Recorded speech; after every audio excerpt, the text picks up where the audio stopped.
If you place your cursor on the move command, text will pop up indicating that it is the move command, but it can also function as a copy command. More about that shortly. Now, to use the move command, you first select the object you want to move. So let's draw a rectangle.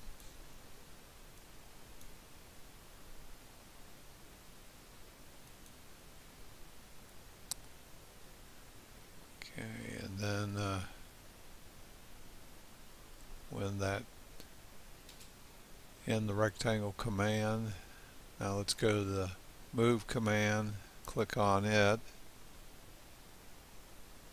click on the rectangle, and you can see how you can move it around anywhere you want it. Let's leave it roughly where it was at. Click there, and let's hit the space bar to end the move command. Now, to use the move command as a copy, or to copy, you click on the move command and then you hit Control, and you'll see a plus appear next to the cursor move icon.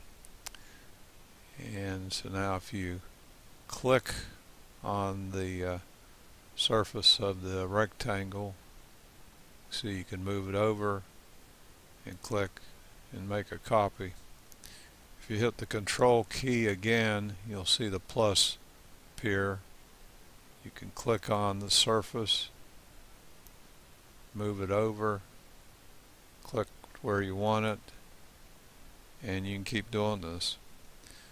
Or let's end the move command, hit spacebar. You can also select multiple objects like so, and then click on the move icon and hit the Control key. You'll see the little plus appear, and you can click on one of the rectangles and move, and you'll see all three of the rectangles move. And that's how you can make multiple copies at once. And that is how you use the move command for moving objects, and also how you use the move command for copying objects. Thanks for watching.